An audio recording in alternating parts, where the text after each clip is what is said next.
So recently, I've been trying to find the joy in Pokemon Soul Silver, and honestly, trying is the wrong word. I think the joy has been finding me. Pokemon Soul Silver and Heart Gold, the beloved titles of the franchise, the ones everyone reveres and puts on a pedestal, and for good reason. And I like them. And I've never found them to be my favorite of the series. There are other ones I've preferred, but I understand why people hold them to such a high regard. It's the return of the Pokemon in your party that gets to walk with you, and it's so adorable. And it's from a generation which is maybe one of the last of that was representative of the classic mythical mystical monsters of pockets everywhere. Listen, I love classic Pokemon as much as the next person, and honestly, any one of them Gen 1 through 5, and we're having a good talk, you and I. Anything past that, not so much. But I've never found Silver and Gold as a generation to be one that has captured my heart in the same way that Red or Blue has, or even Emerald. I like Emerald and I like Diamond for more gameplay reasons, and I like Red and Blue for more kind of storyline reasons. And I just never really found the happy medium with Silver and Gold until today. No, I'm joking. I listen, I like them and I played them a lot. I played Crystal last year and I've played Heart Gold a number of times throughout my life. I was just getting the Pokemon itch, and so I decided to start replaying Soul Silver. And I gotta say, my experience with it this time is much different than it has been recently, as far as recent years. Because recently when I play it, I think I just kind of steamroll through it. I just pick a Pokemon, a Typhlosion or a Feraligatr, and then I kind of just go through the game, and then I find the pacing is weird and that my team is significantly underleveled by the time I get to the Elite Four. But this time what I've been doing is just focusing on the Pokédex. And that's so weird to say. I don't fully understand why I'm doing it. I'm not like a huge Pokemon Pokédexer. I don't really complete the Pokédexes. That's something I have done. And then I had Professor Oak's aide in Celadon City just being like, you did it. Hooray. So I've never really been like, seeing the tangible reward of getting all the Pokemon. But I've liked just the challenge and just the excursion and the adventure. I've just liked experimenting. There's so many Pokemon I see, I'm like, I do want access to a Tauros. Or, hell, I might want a Nidoran female. I don't know. And these are Gen 1ers, but even then, I start to experiment with the Gen 2 guys. I'm like, yeah, Quagsire is competent on my team. I'll take him.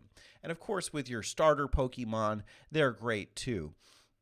Even Chikorita, grass type, typically not the best competitive typing, but great design choice. Love me some Chikorita. And I've just had this love of the adventure, and I think that Soul Silver really harkens to that. So I've just been taking my time playing through it, and despite taking my time, I'm actually steamrolling through it nonetheless. I'm 7 badges in within a week. I usually I finish a game before I do a video on it, but this time I feel like I've got enough language about it that I don't really feel that need.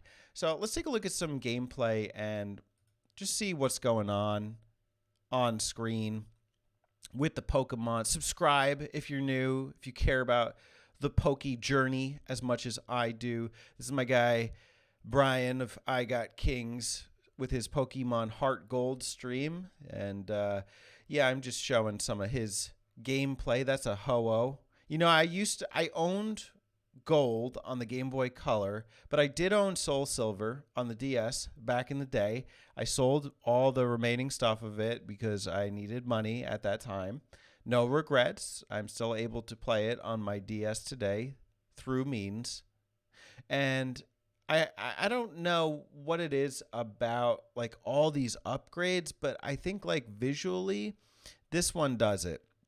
This one's great. It's so great to just see your Pokemon walking behind you, and animations are simple, but they are there. Chikorita, there he is. Me and Brian here have picked the same Pokemon. He's probably talking to chat at this point. That's still the behind of Chikorita. Let's keep seeing what's going on. Yeah, see, freaking adorable, man. And I don't know, just seeing Pokemon like on the overworld being used just like that. Not like it's something you wouldn't see on the color, but I think this is a great looking game, all things considered.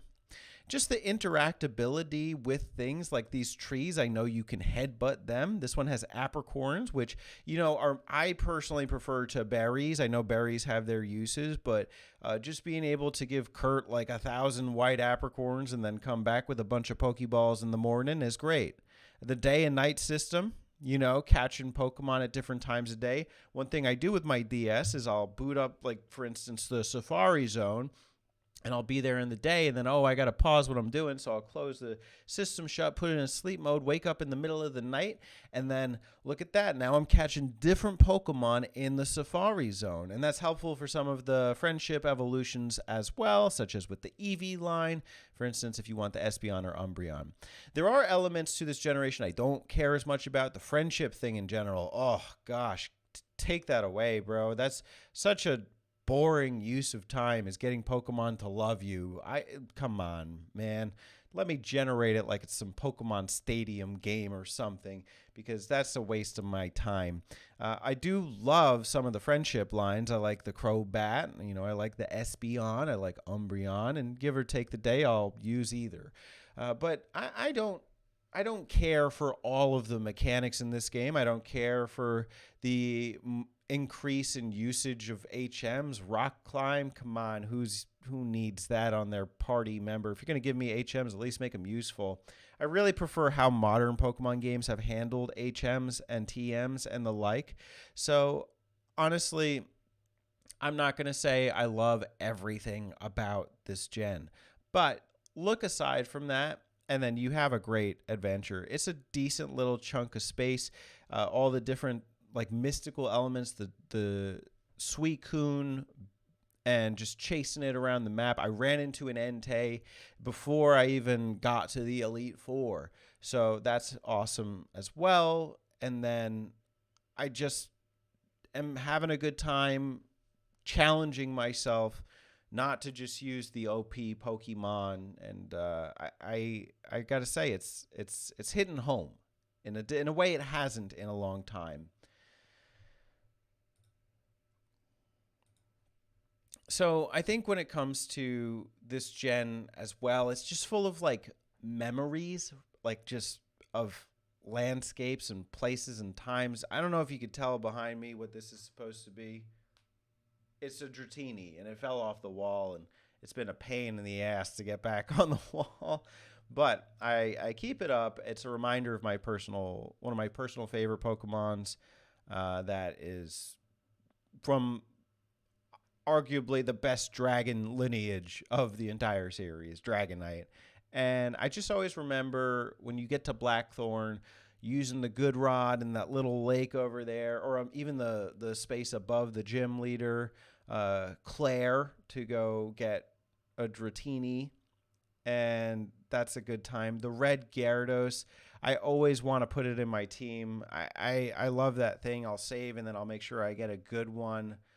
The radio tower and just that little 5-question quiz when you enter Goldenrod City is awesome. When you get into the post game, and then you're taking the magnet train, and then voila, here's all of what you remember from the, I want to say, Kanto region. I always mix up Kanto and Johto. I want to say this is Johto, but either way, it's both.